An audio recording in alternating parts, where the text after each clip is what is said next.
Yes, Prabhu. Hare Krishna. Okay, Haribo, sounds good.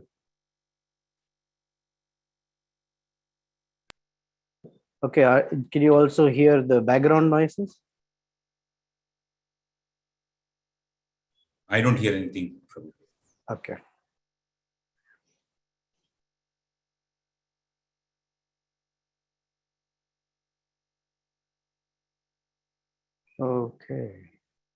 Okay, we can start. I was struggling with the password on the call for some reason. Anyway, now it's worked out.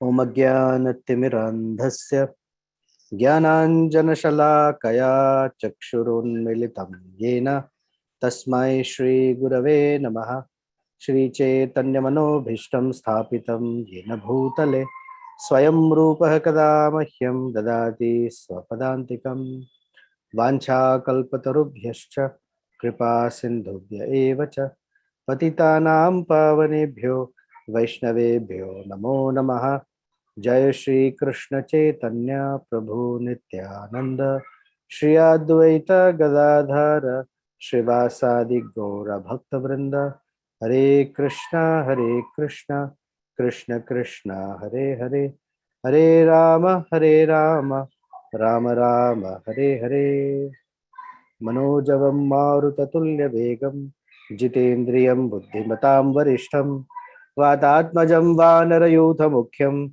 Shri Ramadutam Shirasa Namami Pujantam Rama Rameti Madhuram Madhuraksharam Aruhya Kavita Shakham Vande Valmiki Kokilam Apadam Apahartaram Dataram Sarvasampadam Lokabhiramam Shri Ramam Bhuyo Bhuyo Namamyaham Dakshine Lakshmano Yasya Vame Tu Janakatmaja Purato Marutir Yasya Tam Vande Raghunandanam.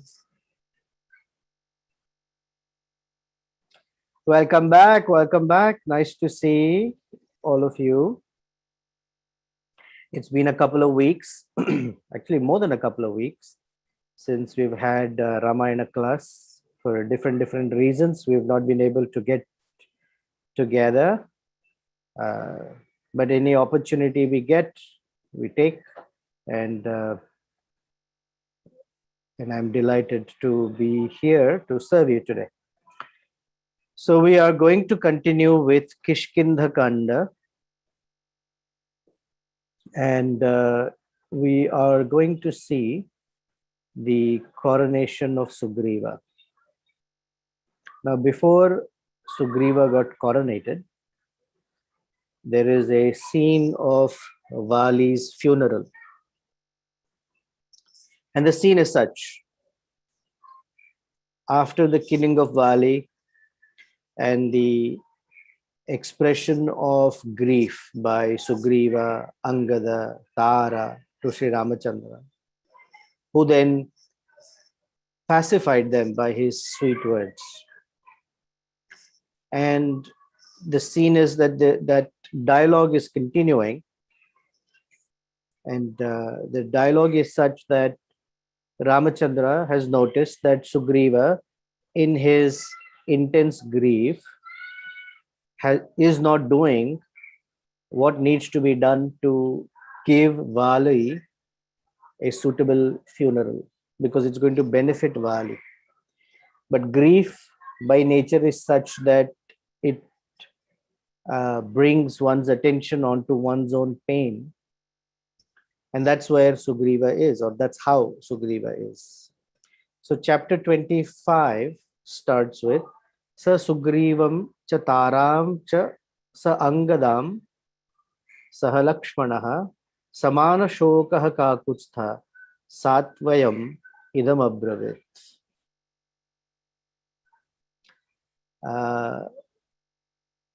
Samana shoka.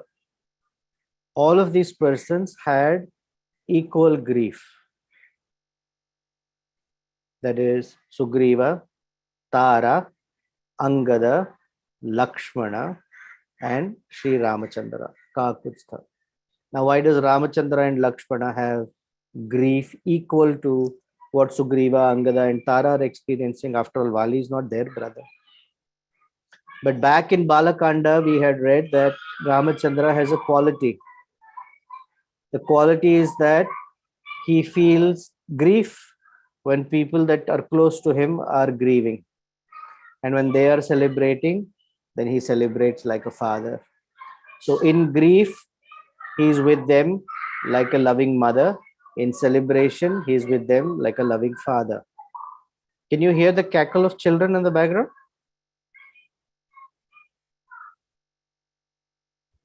Yes, Prabhu, but it's not that disturbing. Okay. Little bit. Okay. I cannot do anything about it. They're not my children. So Ramachandra's nature is such that he has this great sense of being with those that are dear to him and participating in their grief or celebration. Then Ramachandra spoke, idam abravit, and the speaking is to pacify Sugriva, samtvayam, to pacify him. And he says, Sugriva, न शोक परितापेन श्रेयसा युज्यते मृतः यद अत्र अनंतरम कार्यम तत् समाधातुमर्हतः. I understand that you have grief, but this grief is not going to help the person who has died, that is Vali, and it won't help in his attaining Shreyas. Shreyas, Prabhupada taught us, Shreyas and Preyas. Preyas means short-term benefit. Shreyas means ultimate or long-term benefit. Now, the person who's dead, their body is there, and the grieving persons who obviously their grief needs to be expressed, but they also need to get the funeral going on to either cremate or bury the body so that the person who has departed can gain benefit, long-term benefit. Otherwise, they will be drawn back to that body and they cannot enter that body. So they're in severe distress. So he says, what's the point? Nashoka paritapena shreyasa yujyate. It's not going to help the dead person. And then Ramachandra says, in this world, certain things that need to be done ought to be done. Shedding of tears or crying or expressing grief has its place, no doubt. Along with that, one should also execute the duties or the activities that are necessary for one's functioning of life. And then Ramachandra says, here's a principle, very, very amazing principle. Both atheists and theists benefit from it. So direct meaning seems atheistic, but we know from Bhagavad Gita and other places how it's talking about the Supreme. But we'll analyze it. Niyatihi karanam loke, niyatihi karma sadhanam, niyatihi sarvabhutanam niyogeshu iha karanam. The word niyati. In one sense, the word niyati means regulating principle. Or another word is used is fate. We are used to the word providence, daivam. So niyati means that principle that regulates or controls everything.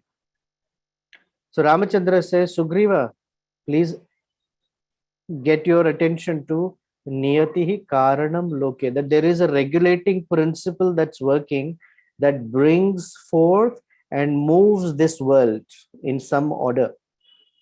Niyatihi karma sadhanam. And this regulating principle brings karma. Sadhanam means the conveyance, the medium. So the regulating principle, fate, brings one's karma to oneself, or uses karma or time to bring one's fate. Niyatihi sarvabhutanam niyogeshu iha karanam.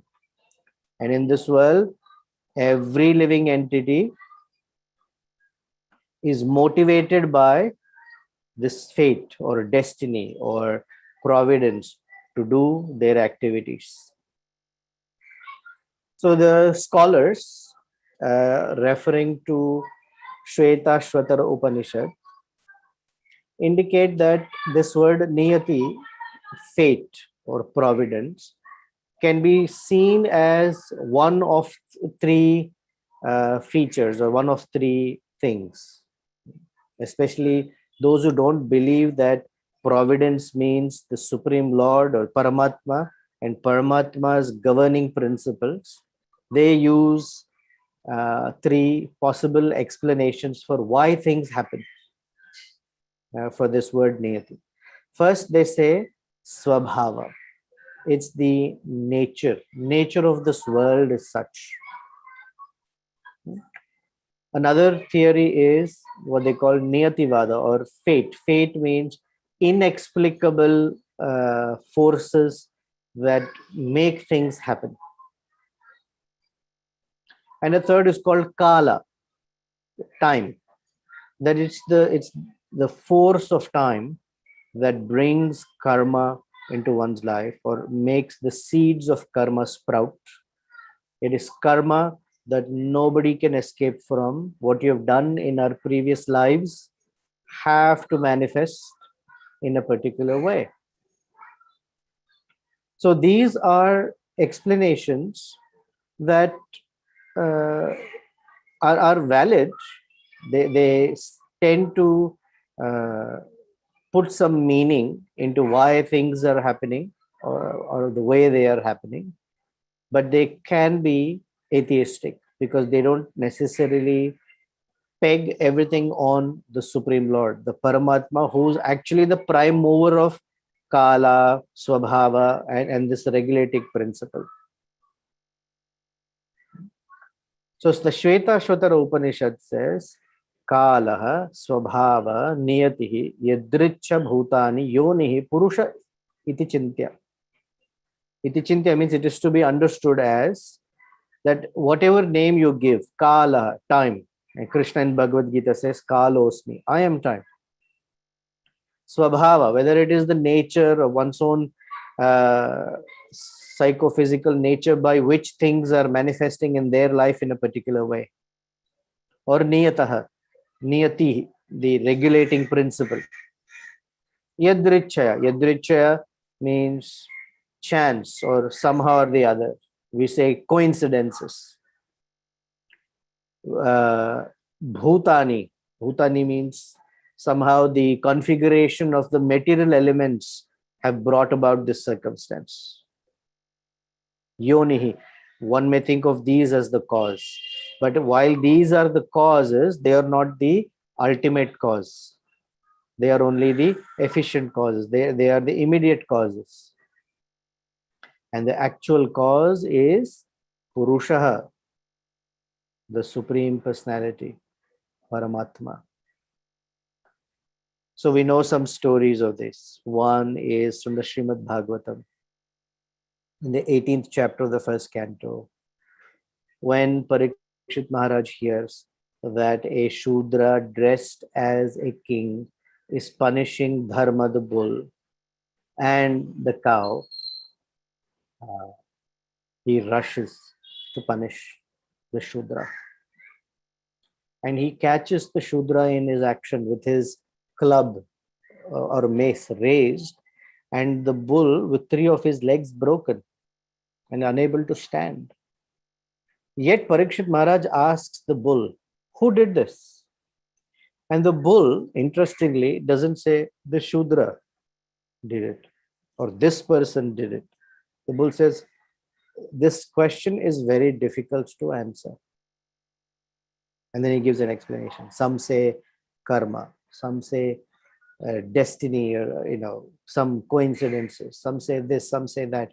But none of these are actual explanations. The most satisfying explanation is that all of these circumstances in my life have been sanctioned by the Supreme Lord.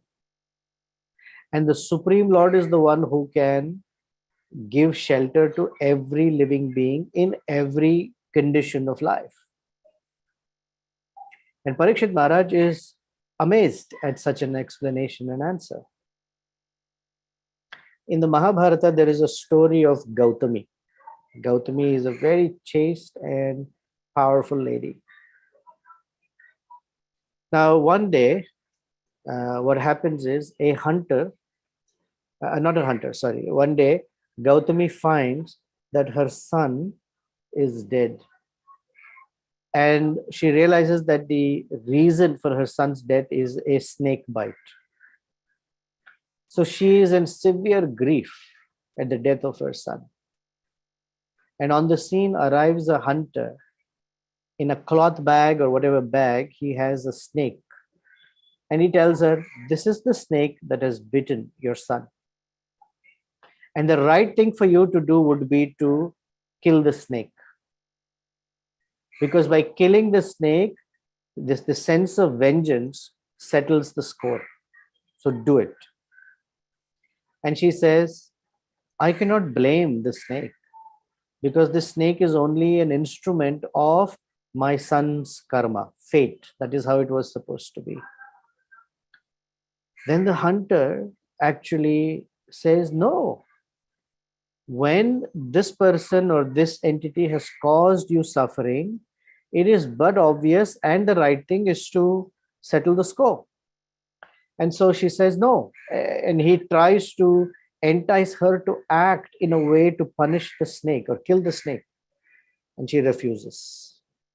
And this dialogue becomes very intensified.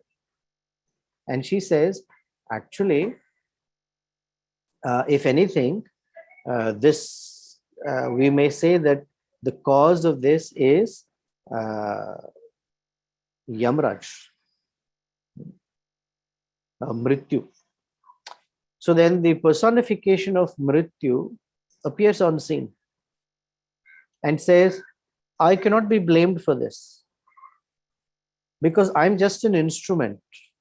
I don't decide who should die. Someone else decides and I just execute those orders. Oh, who decides?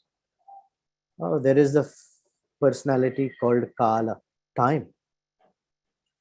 So then time manifests on scene.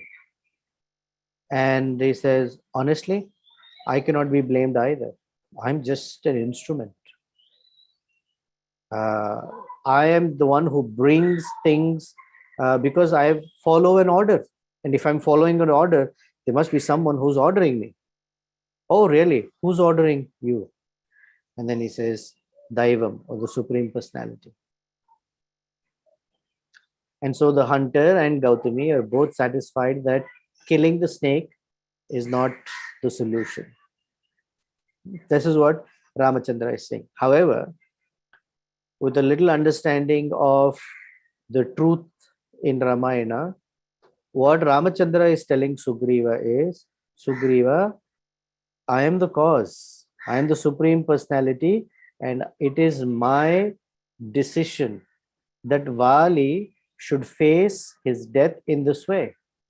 However, Vali also deserves a very high position back in his constitutional nature. So unless you perform, this is just indirectly spoken, that unless you perform this funeral, Vali cannot get that position, the Shreyaskaraha. And then Ramachandra says, Na karta kasyachit kaschit niyoge cha apina ishvaraha swabhave vartate lokaha tasya kala parayanaha. So some may think that it is nature, swabhava, he's speaking about here. Some think it is kala, not the case either, or niyati, niyataha, not that either. So then Ramachandra describes it's not time, it's not fate, and it's not karma. Some people profess the theory of karma as the most exacting and supreme principle. In fact, they say that even when the Supreme Lord appears in forms such as Rama or Krishna or Parashurama, they are also bound by karma, which is not true, because Krishna in Bhagavad Gita defies it. Name karmani limpanti, name karma phale spruha. I'm never touched by or influenced by karma and karma's principles or karma's fruit. But some people who profess karmic theory say so. Okay. So then Ramachandra says, this king of monkeys actually is our actual destination. And he's waiting. Unless you perform this final rites for him, he will not be able to enjoy that which is due for him. And he says, the reason Vali has achieved this is because Vali is very valorous. He did not care for his own death. Why? Because he was invited by you for a battle.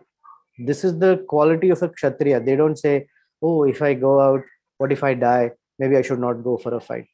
Krishna also tells Arjuna, lucky or fortunate are those Kshatriyas who take on a challenge for a battle, and even if they die on the battle, the outcome is so much more beneficial. So here the word used is that he has achieved heaven. And the acharyas explain that this heaven is not the heaven reached by some ordinary human being because they perform some pious activities.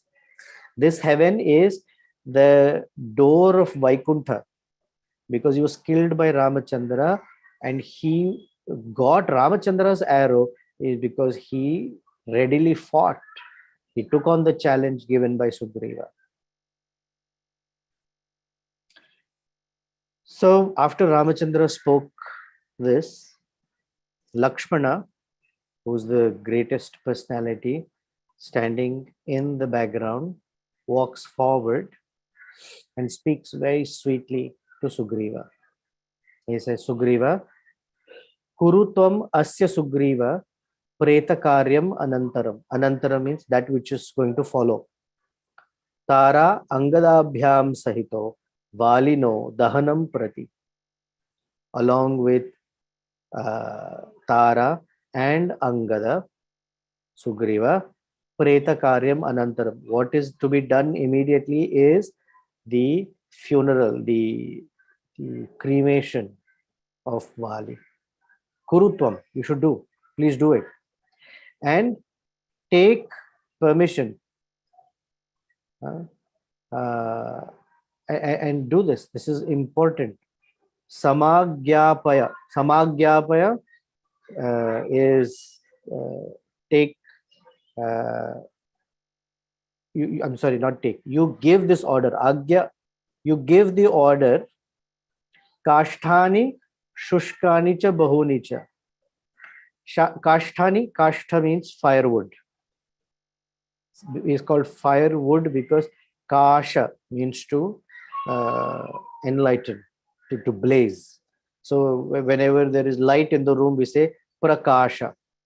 Or the holy city in Varanasi or of Varanasi is called Kashi because it is blazing with effulgence. So kashtani, shushkani. Shushkani means that which is dry, good dry firewood.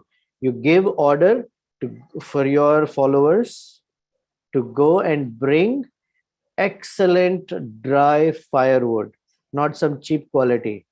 Chandanani cha divyani.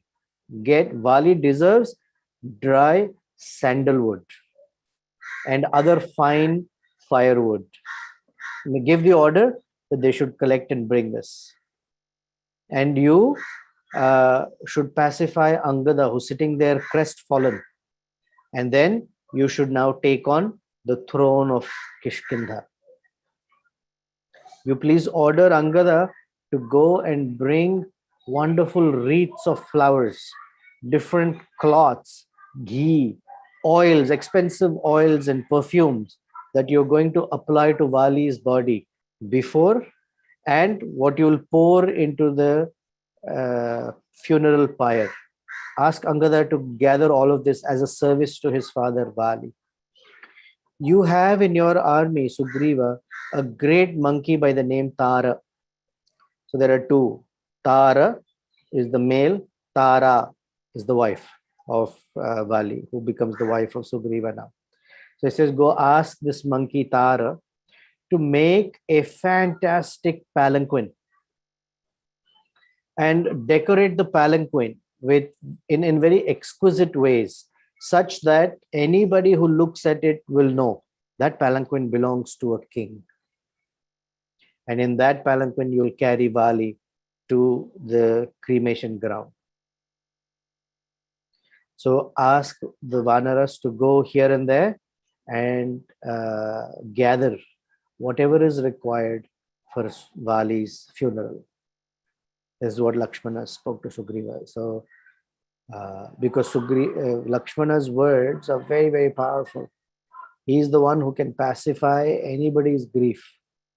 Eva muktva tu Sugrivam Sumitri Ananda Vardhana. Lakshmana is the one who can enhance Sumitra's happiness. Tatasthav Bhratur Samipasthav Lakshmanaha Paraviraha. Lakshmana is such a great person, Paraviraha. Yet, after speaking this, quietly stood behind Ramachandra to show that the Supreme or all our leader, anyone, for all of us, our leader is Sri Ramachandra. He did not stand and take the spotlight. So when these words were occurred by Lakshmana, Tara, the monkey, became very, very delighted and became very busy and started collecting all the firewood that is required.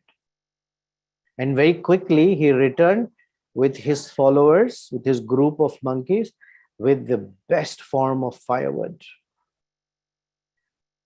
And no, that was Angada, sorry. He returned with the palanquin, and Valmiki describes this palanquin.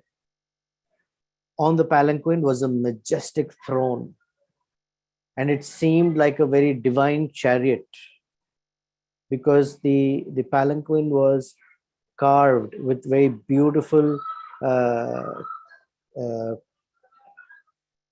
beautiful birds and trees, and it seemed like it had a very nice canopy. And there were also carvings of foot soldiers. So because Vali is a king, he needs to be carried by soldiers. So the palanquin had carvings of foot soldiers, and it was seemed like an airplane that the Siddhas would use to travel from one place to another, with grills and ventilators. So there were screens, lattices, and the whole palanquin seemed very spacious, very well carved, with very beautiful finishings to it. It was polished very nicely. So the wood was very nicely sanded, and there was nice varnish on it. And it was decorated with strings of pearls and gems and beads and tassels of flowers. And the roof, the inside of the roof of the palanquin had ornamented red sandalwood. So sandalwood is very expensive, but red sandalwood is very rare and extremely expensive. And everything was, the whole palanquin was decorated with lots of fragrant and colorful flowers. And it seemed like soothing, like the setting sun. When Ramachandra saw this, he said to Lakshmana, let Vali be quickly taken to the cremation ground and let this event happen. Then Sugriva, Angada, and other monkeys lifted up this huge, gigantic, heavy, powerful body of Vali while they were crying and placed him in the, or placed the body in the palanquin. And then Sugriva and other monkeys lifted up the palanquin. And the procession towards the cremation ground was very much equal to a royal procession of a dead king, because it was befitting for him. While Vali was being carried, Tara and all the other female monkeys who were part of Vali's harem came running and they were crying, "Oh, brave Vali, oh, brave Vali, it is very hard to see you go away."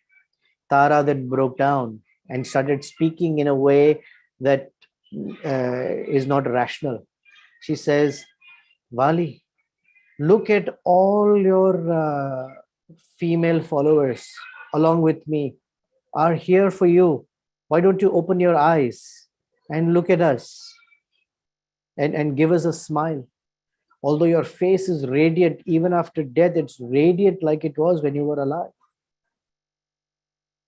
And then she says, look, who else is with you? The great monkeys like Tara, great warriors, and your own son Angada, who have gathered around you.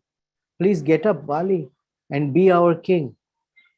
But if you're going to your cremation, then say bye, farewell to all these great persons in a way that would be wonderful. In fact, just say bye to them and you come with us. We'll enter the brushes and the gardens of the forest and we can enjoy without any limitation.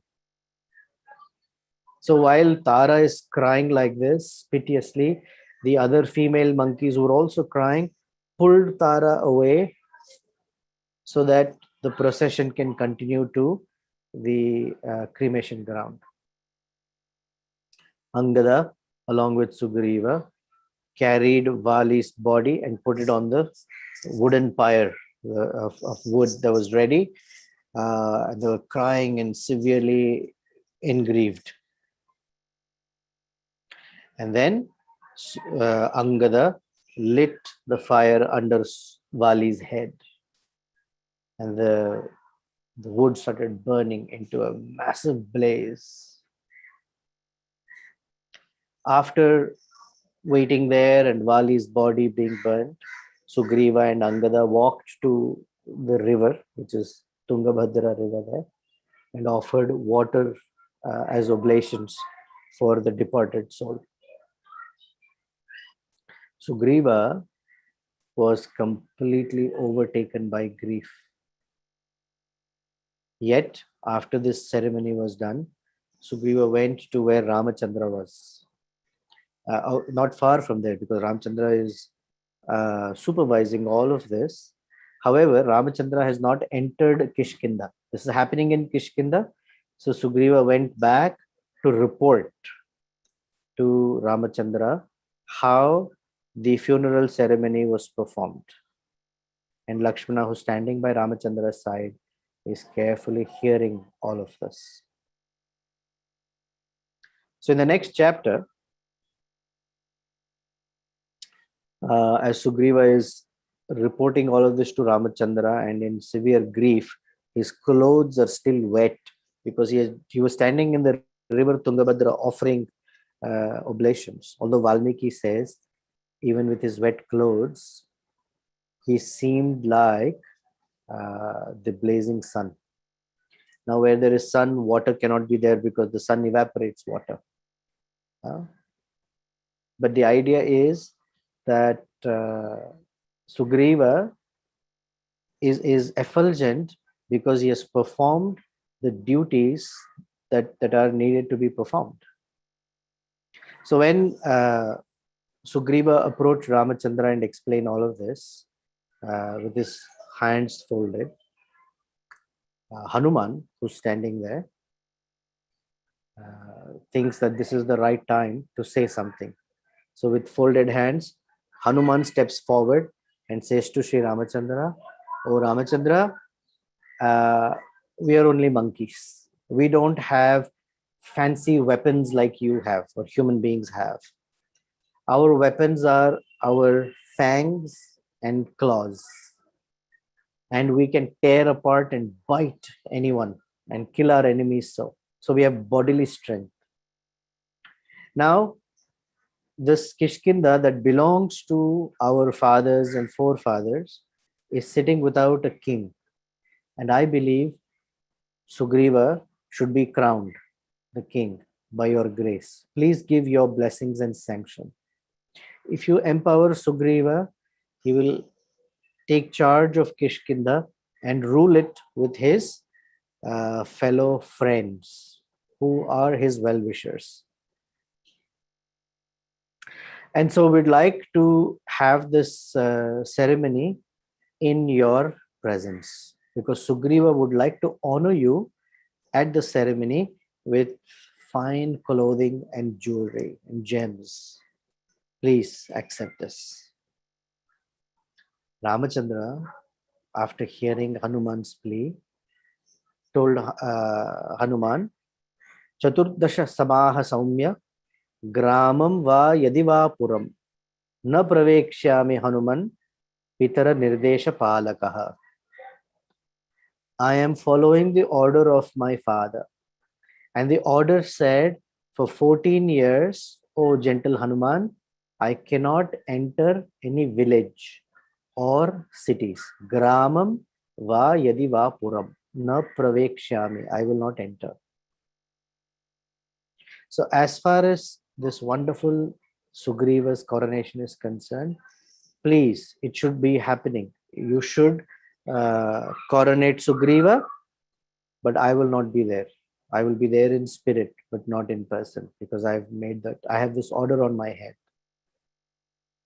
And so after speaking to Hanuman, Ramachandra turned to Sugriva and he said, Sugriva, as you are becoming the king, you should crown Angada as the crown prince, because he's the son of your elder brother.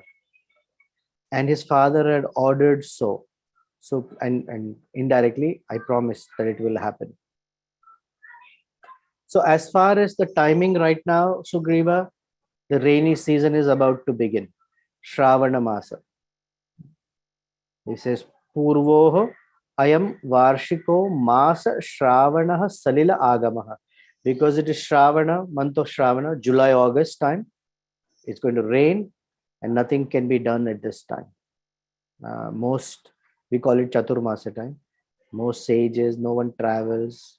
You don't take on important work, especially this. So we have to wait. So Sugriva, this is not the time for searching for Sita. We have to wait. So you go, become coronated, and you enjoy the next 4 months. And as soon as Kartika, the month of Kartik starts, you come back and help me in the most important task of finishing Ravana. Kartike samanuprapte, as soon as Kartika arrives, Ravana vadhe yataha, esha na samaya. Right now is not the time, but Kartik, as soon as starts, you should come.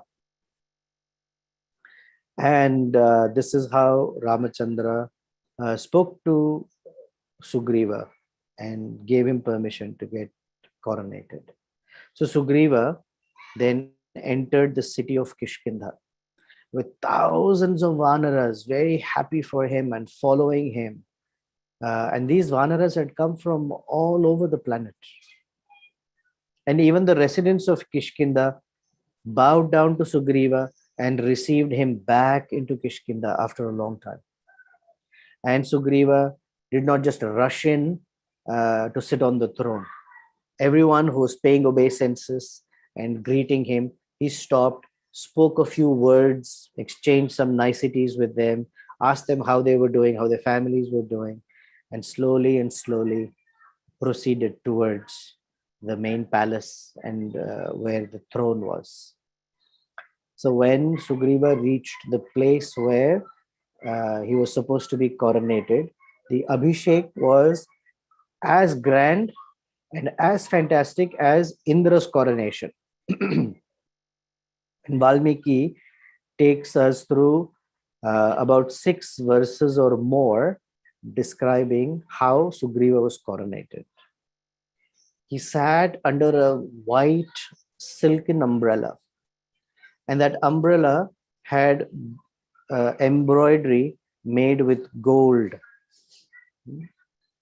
And the attendants brought chamara fans, and the chamara fans were white as milk with golden handles, and each of the handles was studded, golden handles studded with jewels. And Sugriva was given a bath with waters that were mixed with jewels, seeds, herbs, sprouts of trees that are young sprouts, but when you break, they exude this milky sap from it. Sugriva wore white royal robes. He was anointed with white body cream. Lotuses were offered to him, and garlands of lotuses. The best sandal paste was applied on his body. They sprinkled beautiful perfumes, nice yellow rice, which are called akshatas, gold, seeds, fragrant things to apply on his body, called gorochana, manshila. So all these 16 items were brought by very, very beautiful, cheerful monkey damsels. And they brought for the coronation. And they started applying all of these to Sugriva, while the Brahmanas, now one may ask, do Vanaras have Brahmanas? So the Brahmanas were reciting the great Vedic mantras, sacred fire was invoked, and they were offering oblations of ghee and excellent wood. So one may say, what about Vanaras? So the commentators describe that although they are considered monkeys, these Vanaras are a very, very special race that follow customs very similar to human beings. So for Sugriva's coronation, great Brahmanas were reciting mantras. And the great, great monkey generals, the names are given. Sugriva is sitting facing east, while there are persons and Brahmins chanting Vedic hymns.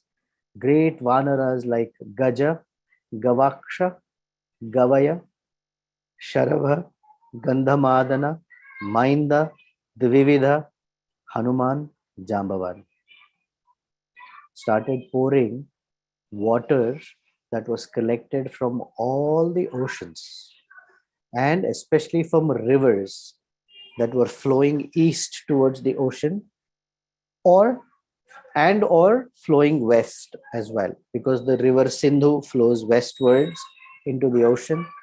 All other rivers like Ganga, Yamuna, Godavari, they all flow east towards the ocean. And all these waters were kept in golden kalashas. And when Sugriva was coronated, it seemed like how Indra would be. After all this had happened, Kishkinda was in a very, very joyous, festive mood. There were banners and flags and music and dancing and chanting and celebrations, excellent food served for everyone. And so Sugriva, who became very, very happy and joyful, did not forget his friend Sri Ramachandra. He went back and gave a full detailed report to Ramachandra on how the coronation was performed. Every detail, because Ramachandra could not attend. So, final note on friendship. Sri Ramachandra and Sugriva are very, very close friends. Yet, Sri Ramachandra could not attend the coronation of one of his best friends, Sugriva, because he had an order from his father. And so this friendship did not become weak because Sugriva didn't say, "So what? I'm such a good friend of yours. You should come to my coronation. Who cares whether you follow the order of your father or spiritual master? You should come." Nothing like that. He understood why Sri Ram. In fact, the friendship grew stronger because it is nice to have a friend who's so principled. And so Sugriva went back to Sri Ramachandra and gave a report on how the coronation was performed. So with that, we end chapter 26 as well. When it comes to chapter 27 onwards, we will hear Sri Ramachandra on the peak of Mount Prasavana. And there are a few chapters describing the pain of Ramachandra's heart. I will not be going through those chapters because during Kartik of last year, I went through verses from those chapters describing what Ramachandra was going. So if you'd like, you can go to the YouTube channel and revisit those verses. So I'm going to skip those chapters. We're going to come to after what happens of 4 months of waiting, and Ramachandra has seen that Kartik month has arrived and Sugriva has not come. We'll pick it up from there. So are there any comments, questions, thoughts you want to share, any reflections or add to this 2 chapters, the content of these 2 chapters? Please do.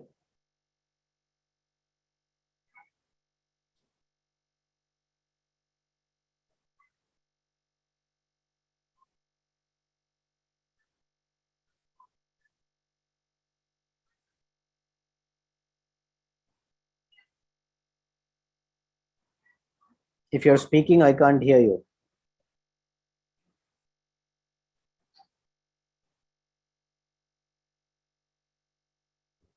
Okay, sounds good. Nothing it seems. Hare Krishna, Prabhu. Hari Bol. It was like in the narration that you gave, one of the highlights for me was Hanuman coming to Ramachandra and telling him about the coronation is due and inviting him, etc. It seems such an intimate thing that he got access to Lord Ramachandra to speak these things. And while all this is happening, there is also the other aspect where Lord Ramachandra, as you telling, he's telling the other monkeys, do this ceremony of cremation for Vali, because otherwise he's not able to go to his next destination. So these rules seem to be there from these are the Vedic rules that are present from the perspective of practicing devotees. How do we take it? Most devotees don't pay so much attention to these cremation things. I mean, it's just some cremation is done. Can you shed more light? What needs to be done, and what's the basic standard that needs to be done, and how low can we go to? Because there's not much clarity here. And how low can we go? There are very, very stringent rules, but in Kali Yuga, there are a lot of concessions as well. So thankfully, we're in a good space. Whether one performs Shraddha or not, different people have different views on it. But the Antyeshti, the funeral, must be properly performed. Properly does not mean, some elaborate thing or what.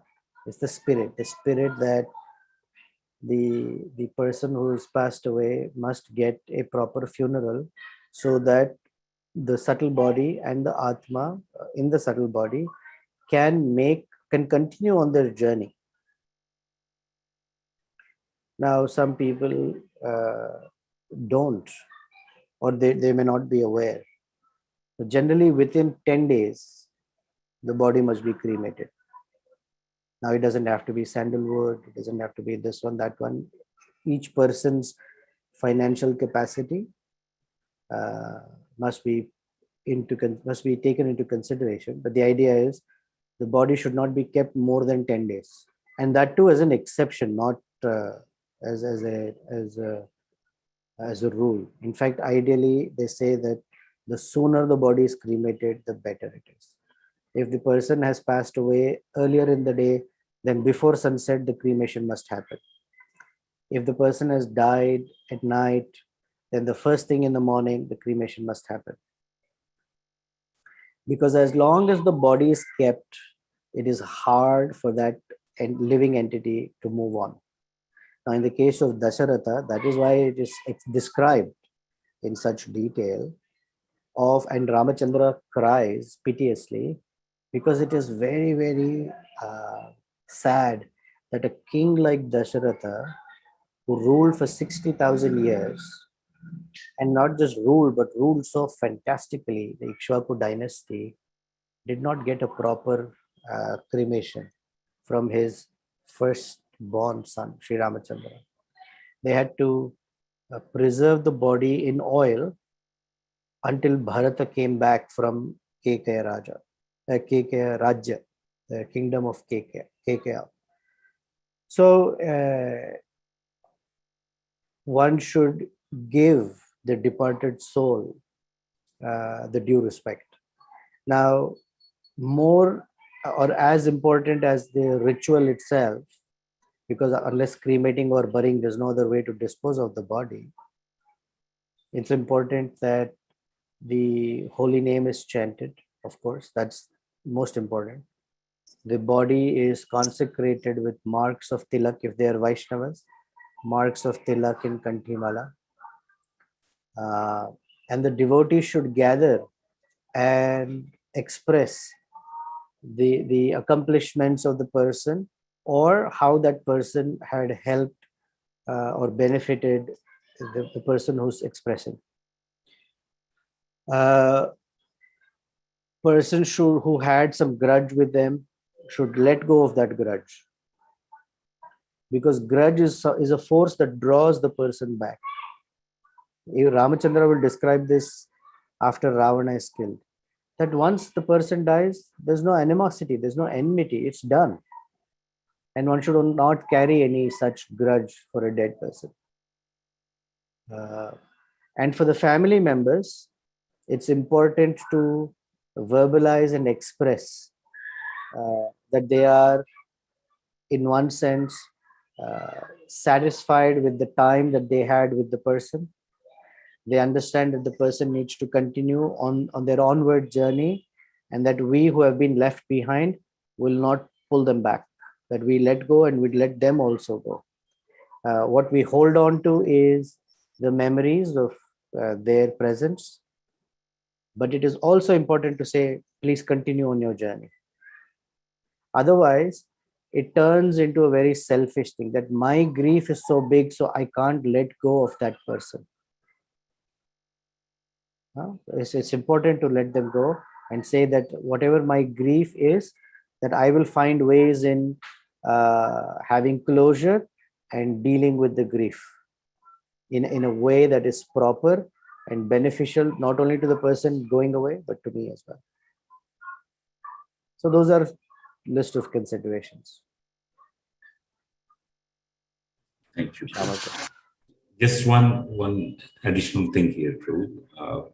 Lord Ramachandra told the monkeys to use the sandalwood here. Yeah.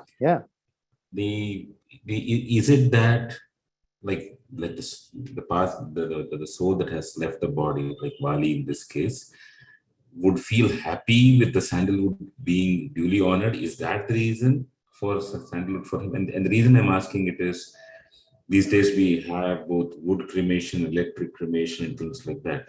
And there are people who prefer one over the other. They express it while they're living. I prefer this over that. So it's always a conundrum as to what is it that the dead soul would like. Like mostly we think As soon as he's dead, he's away, he's gone away. And there's another line of understanding that the soul is present for a few hours, days, something like that around the body, and he can still be present, and it may take some time to go to the next destination. So can you shed a little bit more light on this? I'm not an expert at all. So I'll only say something that's intuitive. It's not that the soul will be happy that you burned my body in sandalwood versus some other wood. The idea is, in the Vedic system, the body is also respected because it's the vehicle for the soul. Now, in this case, it's not just an ordinary person, it's Vali. He's the son of Surya, a son of Indra. So he's a king of the monkeys. The king must be given a royal farewell, because even the body of the king is considered sacred and important and deserves the thing. Otherwise, the cold-heartedness that, oh, dead, no soul is not there. That's not how it is. When, of course, in India, we make movie stars like great personalities. But when rulers or ministers have been in that position, when they die, there's a massive procession, there's a grand funeral ceremony and all of that. Because the body is also important, not only important, but also important. And here it is Vali, it's the king.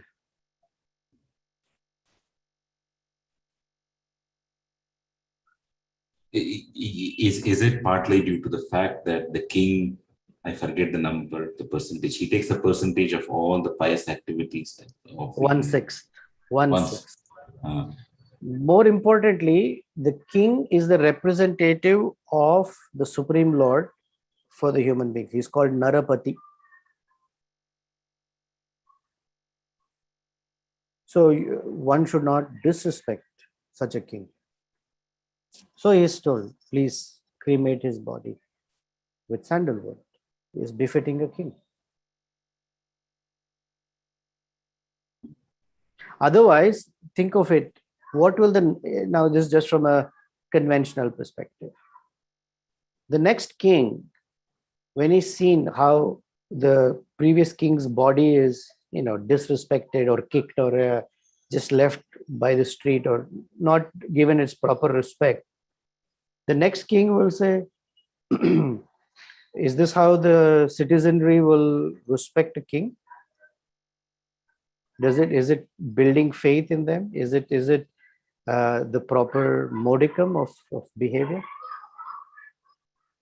This is how people will treat. It's not proper.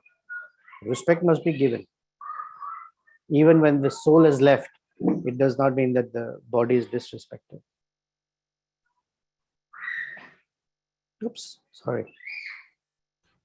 Thank you. One other thought or something upon pondering upon.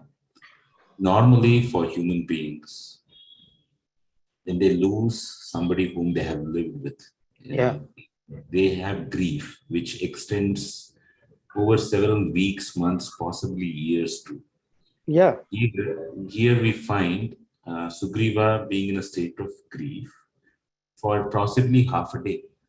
And then there is no mention in the Ramayana of his grief. The only other person who seems to have some semblance of grief is possibly coming later on is Angada.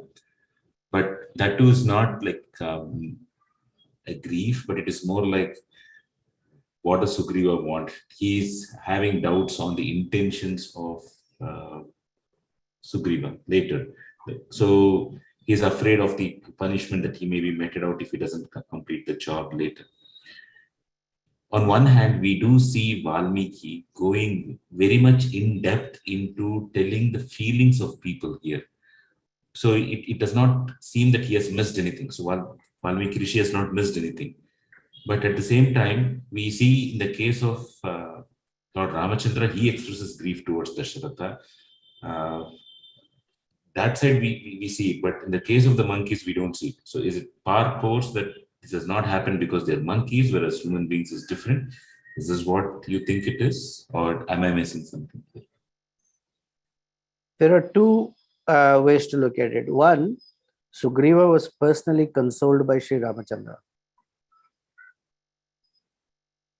And Ramachandra gave him a path by which the closure can happen. Because think of it this way, by Sugriva royally cremating Vali, Sugriva is getting the opportunity to repair and mend the sense of disrespect he had for his brother, that I got him killed. So the focus is on Vali there. So in one sense, the closure is very, very strong and perfect. That's one possible way of looking at it.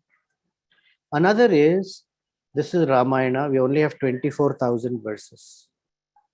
To dwell into what happened with Sugriva, what happened further down, maybe was he crying other days, was he missing his brother? We assume so, but it's not detailed in 24,000. By giving the hint that he was severely lamenting or was in grief, indicates the intensity of relationship.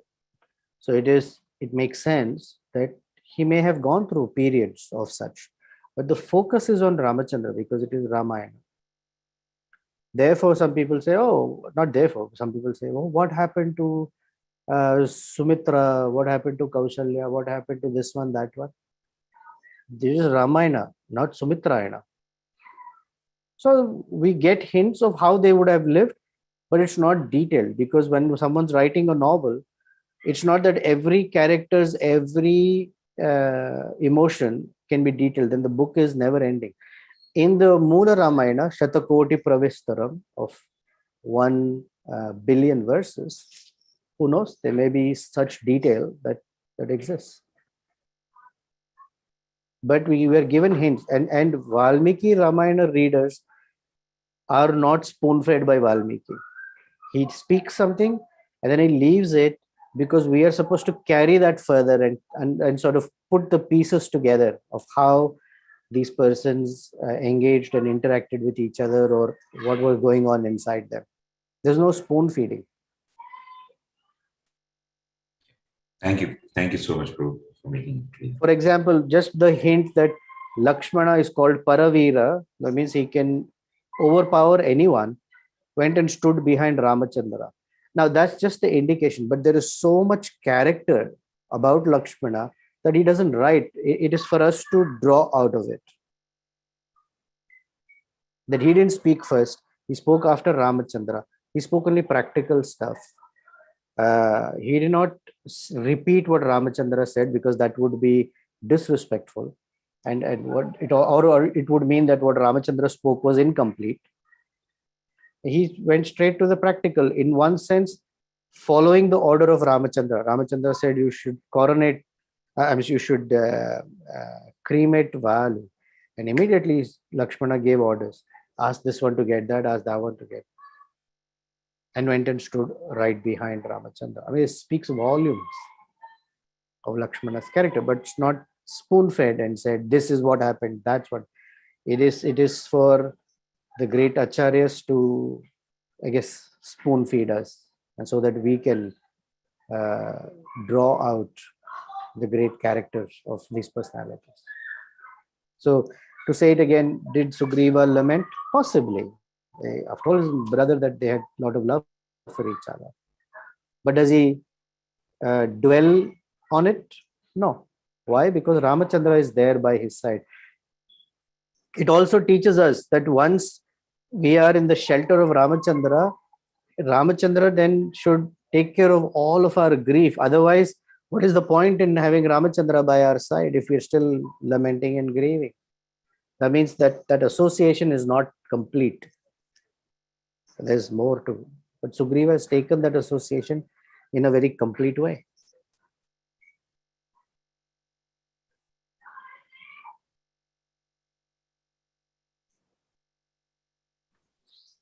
Thank you, Prabhu. Fabulous. Thank you.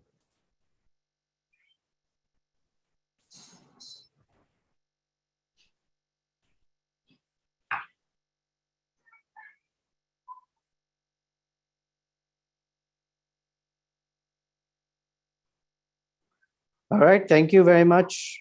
Nice to see your names here. We'll continue again. Next Saturday, I might be on a train, but somehow we'll make some arrangement to continue our Ramayana one way or the other, Sri Sitaram Lakshman Hanuman permitting. How exactly and all that, stay tuned. We'll figure it out and share with you. Thank you. Have a wonderful, wonderful rest of the week and see you again soon. Hare Krishna, Shri Sri Sitaram Lakshman Hanuman ki